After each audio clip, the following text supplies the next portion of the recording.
modificadas para que ustedes puedan aprovechar y aprovechar los tiempos. Pero esos tiempos no son menores a los que ya conocíamos para los sistemas convencionales. Entonces es interesante cómo ustedes, tomando en consideración lo que tienen en sus clínicas, cómo tienen acceso a los diferentes materiales, les pueden sacar el máximo provecho para generar esta primera etapa, que es sellar los tejidos dentarios duros. Que el concepto, obviamente, IDS original, como vimos en la primera parte de la historia, fue hecho con un Etch and Rinse de 3 pasos, Optibond FL, que es el gold standard de la época. De esta época también. Así que cuando hablamos del resin coating, que nació, ¿cierto?, con un self-etch de 2 pasos, hoy en día se entiende como la capa, ¿cierto?, de flow final. Vemos que también los tiempos utilizando la técnica completa nos da 70 segundos en esa etapa de solamente el sellado de los tejidos dentarios duros.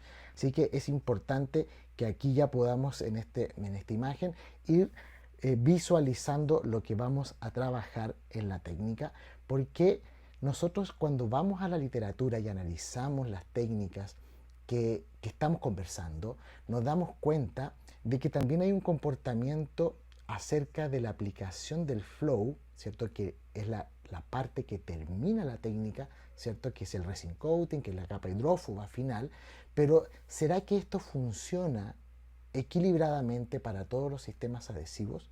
Entonces es interesante este paper que estamos viendo acá y este gráfico, donde ustedes van a poder ver cómo la aplicación en la primera parte inferior del gráfico, el primer cuadro inferior, ¿cierto?, muestra los diferentes sistemas adhesivos. Muestra los 2 sistemas adhesivos Gold Standard, muestra un sistema universal y un Etch and Rinse de 1 paso, ¿okay?, que es también fue uno de los más utilizados de las categorías Etch and Rinse a nivel mundial, ¿okay?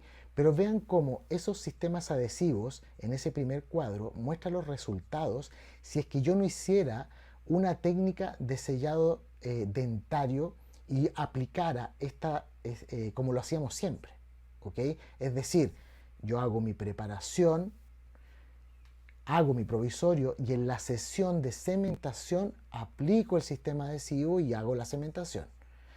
Esos son los resultados utilizando estos sistemas adhesivos de ese primer cuadro, ¿ya?, que es aplicándolos en la sesión de cementación.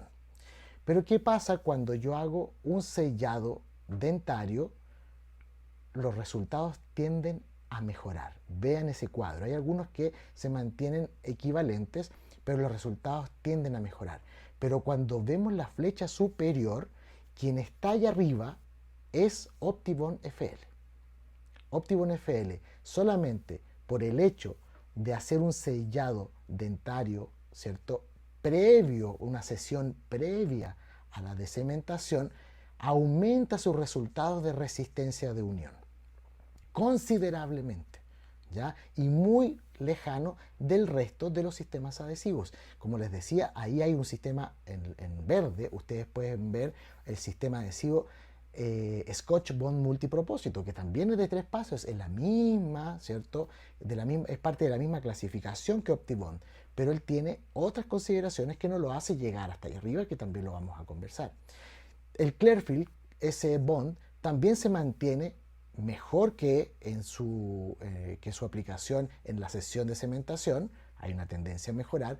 El Single Bond 2 también tiene una tendencia a mejorar, pero no hay una gran diferencia, ¿cierto? Y el Universal pasa algo muy similar. Pero vean cómo a Optibond les genera un gran beneficio si ustedes lo están utilizando en un sellado dentario, ¿cierto?, en la etapa previa, en una sesión previa. Ahora, ¿qué pasa cuando a estos sistemas adhesivos yo le aplico un flow? Porque aquí vamos a trabajar, ¿cierto?, la cobertura con flow. Vean el cuadro superior derecho, cómo exponencialmente todos se ven beneficiados. Se ven beneficiados todos los adhesivos, pero Optibond mantiene el resultado que ya obtuvo solamente en IDS o en el sellado dentario inmediato. Cuando se aplica una capa de flow, estos sistemas adhesivos todos mejoran. Entonces podemos ver ahí, ¿cierto? El IDS aumentó la resistencia de unión de todos los adhesivos, destacando, o sea, hay una tendencia a mejorar, pero quien sin duda mejoró exponencialmente fue Optibond. Cuando aplicamos flow, aumenta drásticamente la resistencia de unión de todos los adhesivos, pero Optibond mantiene su nivel. Y luego, cuando empezamos a ver otros aspectos, por qué esto pudo haber pasado, tiene que ver con las características del material. Aquellos adhesivos que no tienen carga, ¿cierto? Que no tienen relleno, se vieron, y que tienen poco relleno, por ejemplo, Scotch Bond multipropósito no tiene relleno, pero Clearfield tiene una baja cantidad de relleno. Estos dos adhesivos se vieron muy beneficiados, muy beneficiados. O sea, todos los adhesivos con carga media y sin carga se vieron muy beneficiados. No así Optibond, que tiene un alto porcentaje de carga, por lo tanto, probablemente ya su capa hidrófoba cumple esa función que tiene el flow, que les da esa propiedad, pero para el resto de los adhesivos es un gran beneficio en la resistencia de unión. ¿Okay? Otro beneficio que es importante y que aquí en el paper se va demostrando es que ellos van haciendo toda la secuencia. Eso quiere decir que en esa secuencia generan limpieza, ¿cierto? Retiro de un provisorio, hacen el IDS, hacen el flow, dejan un provisorio, lo dejan por un tiempo y luego retiran y tienen que hacer la limpieza. Cuando nosotros estamos haciendo ese procedimiento, estamos generando gran estrés en esta interfase que generamos, en este sellado que nosotros generamos. Y él tiene que ser capaz de resistir esa práctica, esa limpieza, ya sea con alcohol, con fricción, con elementos químicos o mecánicos, por decirlo en términos generales, que ya lo vamos a ver. Y los adhesivos que no tienen carga o los simplificados no son capaces solamente con la aplicación de sistema adhesivo de resistir, ¿cierto?, estos procedimientos. Por lo tanto, la incorporación de un flow le da una protección adicional que para los sistemas simplificados es una necesidad para esta técnica. Parte de nuestras consideraciones ahora, particularmente para este curso, las vamos a ir dando para que podamos entender cómo sacar provecho de lo que tenemos en el mercado. Ya dijimos que el grabado selectivo de esmalte y el grabado selectivo en tiempos de esmalte y dentina en la otra técnica son súper beneficiosos. Pero nosotros recomendamos o utilizamos el self-etch, ¿ok? Y hacemos grabados solamente de esmalte. Pero además sugerimos la utilización de sistemas adhesivos que tengan MDP. Aquí ustedes tienen, los de la empresa, que tienen la mayor cantidad de información con respecto a sus sistemas adhesivos con MDP. ¿Okay? Ellos son los que generan este soporte, esta robustez para poder confirmar el beneficio del MDP como lo vimos en nuestra clase de adhesión. Entonces nosotros sugerimos que para esta técnica de sellado dentario podamos realizar esto con este tipo de adhesivos. ¿Y por qué? Porque ya vimos que los tiempos son similares, ¿cierto?, a utilizar un simplificado. Entonces no estoy ganando mucho en eso y nosotros podemos utilizar estos excelentes adhesivos.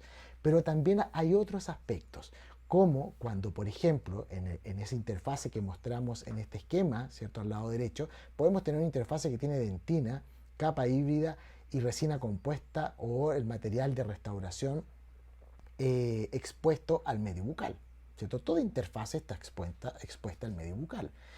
¿Qué pasa cuando las informaciones que nosotros vemos en la investigación someten esto a ciclajes químicos, ya a un estrés químico, como por ejemplo pHs muy ácidos, que es habitual en la cavidad bucal, dado por, ¿cierto?, el biofilm y todo lo que el biofilm genera sobre estas interfaces, lo que nos va a llevar probablemente a una lesión secundaria de caries. ¿Por qué no? ¿Cierto? Eso sí lo hemos visto.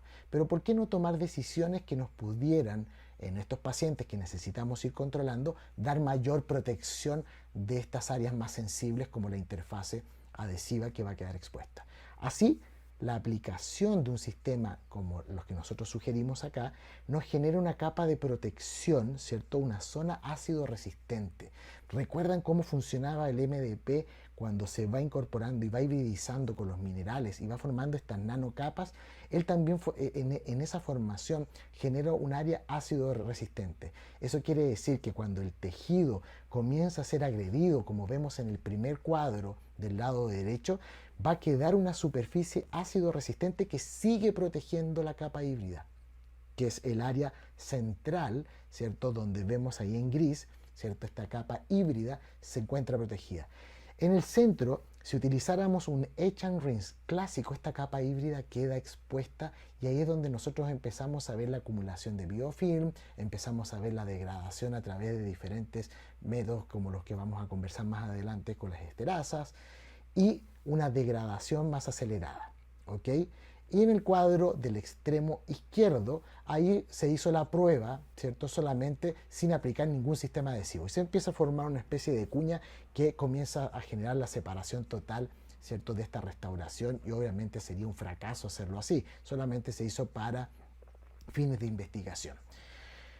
Entonces, eso confirma cómo nosotros necesitamos realizar esta técnica, cómo sugerimos realizar esta técnica con sistemas adhesivos self-etch que tengan unión química con MDP por todas esas características.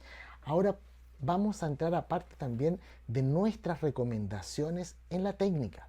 ¿Por qué? Porque ya vimos cómo es la historia y cómo se debate acerca de cómo es una, cómo es otra. Se están llegando a acuerdos, pero cuando se describe una y otra, por ejemplo el IDS, esa técnica de centrarnos solamente en la dentina también lleva a sugerir que la aplicación de sistema adhesivo sea solo en dentina. Y nosotros sabemos de que el control de esa aplicación en su perímetro va a ser muy difícil y obviamente va a llegar a esmalte. Lo que nosotros recomendamos es que frente a ese problema técnico, usted realice su sellado dentario totalmente en todos los tejidos. En todos los tejidos. Extiéndase a todos los tejidos. Y una vez que usted haga, como estamos viendo en el lado izquierdo, ¿cierto? Extiéndase a todos sus tejidos, llegue con su primer, llegue con su bond totalmente a esmalte y dentina, llegue con el flow a esmalte y dentina. ¿Ok? Controlando toda la técnica como ya lo hemos visto. Y una vez que usted polimerice, despeje el perímetro. No, aquí vamos a hacer una salvedad, porque lo que se dice es despeje el esmalte. El esmalte, como ustedes pueden ver en el esquema del lado derecho, en la parte superior, puede tener espesores, dependiendo de la altura del diente, ¿cierto? Si es muy coronal, a nivel del ecuador o a nivel cervical, diferentes. Eso ya lo sabemos. Pero por lo tanto también nuestro perímetro es diferente. Si yo tomo en consideración cómo se sugiere la técnica de despejar esmalte, yo tendría en la cúspide superior, como se ve ahí, una gran cantidad de desgaste que tengo que despejar y llegar hasta donde está la dentina. ¿Cómo voy a controlar yo dejar esmalte despejado y no dentina? ¿Cómo voy a controlar, como ya dijimos, la aplicación solamente en dentina y que no pasar esmalte? Por eso nuestra consideración es haga su hibridización total en los tejidos y cuando tenga que despejar el perímetro previo, ¿cierto?, a finalizar esa sesión clínica, despeje solamente el perímetro, ya preocupándose solamente de despejar el perímetro, que ya es suficiente. Si al momento de despejar su perímetro, como vemos en la cúspide del diseño a la derecha, hay una parte que queda en esmalte, maravilloso. Eso va a estar protegiendo todo lo que usted hizo hacia dentina. Eso ya lo sabemos. Es un sellado periférico total. ¿Ok? Si eso no pasó porque estaba en un área cervical donde había dentina, bueno, solamente despeje muy levemente ese perímetro, pero no haga esa gran extensión que pudiera llevarnos o sugerirnos la técnica al momento de despejar todo el esmalte. ¿Ok? Entonces, esa es una parte importante que nosotros sugerimos para tener éxito en nuestro sellado dentario. Y ahora vamos a ver otras situaciones que son muy habituales. Y son tan habituales que las pusimos en esta parte de nuestras clases para que podamos trabajar un poco y aplicar lo que ya hemos aprendido. ¿Qué pasa cuando yo tengo una cercanía con la pulpa? Normalmente nosotros trabajamos, o si estamos así de cercanos, es porque tomamos alguna decisión del manejo de esos tejidos. Lo que habitualmente tienen nuestros pacientes, ¿cierto? Por la alta prevalencia, son las lesiones de caries.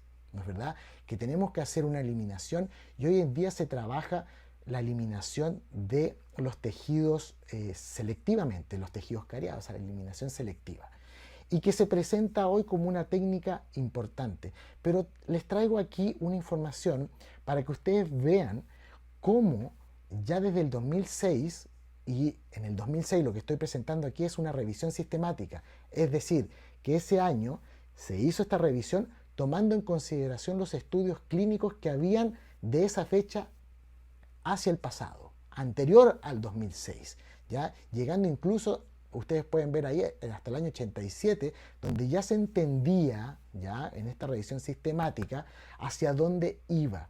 Por lo tanto, lo que estamos aplicando recién ahora, ya, qué bueno que lo estamos haciendo, vean cómo la ciencia ya lo describía a partir de muchos años antes. Aquí en esta revisión sistemática, dentro de las conclusiones que nos dan los autores, ustedes pueden ver cómo ya se podía visualizar que la eliminación parcial de caries puede ser preferible a la eliminación total en caries profundas, que son los casos donde nosotros normalmente tenemos que hacer un método indirecto, ¿no es verdad? Y que nosotros aquí estamos hablando de hacer un sellado dentinario. Pero entonces, allá en el 2006 se sugería de que esto iba a funcionar. Después, incluso en las técnicas, como vimos en nuestra clase de manejo de tejidos, ¿cierto? De lesiones de caries, lo hago en una sesión o lo hago en 2 sesiones, donde en la segunda sesión ya remuevo totalmente esa lesión. Aquí ya el año 87, imagínense el año 87, ese versus, ¿cierto? De eliminación parcial con eliminación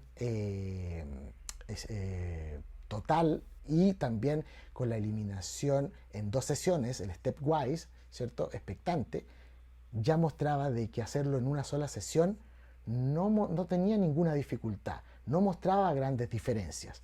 Pero ellos concluyen de que todavía hay un alto riesgo de sesgo de los artículos que desde el 2006 hacia atrás existían. Por lo tanto, sugieren de que había necesidad de seguir estudiando esto, ¿ya? Pero que con lo que había, esa era la tendencia. Vean cómo ya en esa fecha lo podíamos ver, e invitan a través de este paper a seguir los estudios. Con el tiempo esto se fue confirmando. Esto se fue confirmando cómo la eliminación parcial generaba beneficios, como ustedes pueden ver en estos artículos, en los 2 primeros que tenemos allá, al lado izquierdo, podemos ver cómo a 5 años, ¿cierto? Ya la eliminación parcial en una sola sesión ya tenía un éxito sobre el 80% en 5 años. ¿Ok? Por lo tanto, ya podemos tener un beneficio para el paciente a través de esta técnica.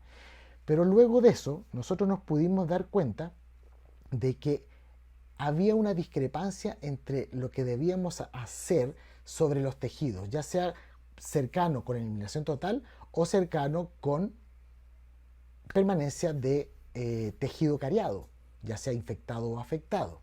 Y el año 2020, Rikuchi saca un paper que es muy interesante, porque él hace un análisis de 12 casos, que es poco, pero lo que él hace es muy relevante. Por lo tanto hay que tomar en consideración eso, que aún hay necesidad de tener unas muestras más grandes, pero la sensibilidad de las técnicas que él hace para caracterizar los procesos es interesante. ¿Qué nos dice este paper de Rikuchi?